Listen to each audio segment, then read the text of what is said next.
অষ্টম ও নবম শ্রেণীর পাঠ্য বইয়ে শেখ হাসিনার পালানোর ঘটনা যুক্ত করা হয়েছে। রয়েছে আওয়ামী লীগের গত ৩টি বিতর্কিত নির্বাচন, ভোটাধিকার হরণ, ব্যাংক লুট ও গুম খুনের তথ্য। ইতিহাস থেকে রাজনৈতিক অতিকথন ও বন্দনা বাদ দেওয়া হয়েছে বলে জানিয়েছে এনসিটিভি। অন্যদিকে ছাত্র জনতার জুলাই গণ অভ্যুত্থানের অনেক ঘটনা থাকছে পাঠ্য বইয়ে।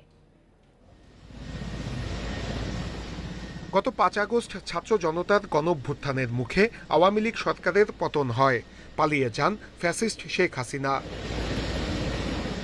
এরপরই চলমান শিক্ষাক্রম বাতিল করে দেয় অন্তর্বর্তী সরকার। শুরু হয় বইয়ের পাণ্ডুলিপি পরিমার্জন।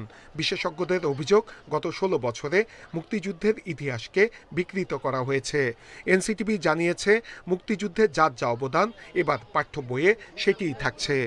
স্বনামখ্যাত মৌলানা আব্দুল হামিদ খান ভাসানী, শেরে বাংলা কে ফজলুল হোসেন শহীদ সোহরাওয়ার্দী এবং শেখ মুজিবুর রহমান, তারা যেমন ছিলেন তেমনি মুক্তিযুদ্ধের সূচনাকালে মেজর জিয়াউর রহমান স্বাধীনতার ঘোষণা দিয়েছিলেন ২৬ এবং ২৭ তারিখে।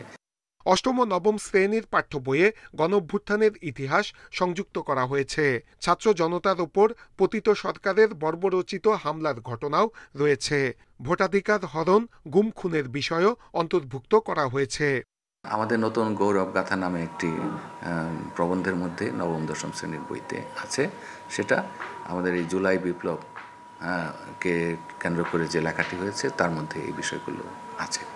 গবেষকরা বলছেন, এসব বিষয় সংযুক্ত করায় মানুষ শ্রদ্ধা ভরে স্মরণ করবে ছাত্র জনতার অবদানকে, ঘৃণা জানাবে স্বৈরাচারকে।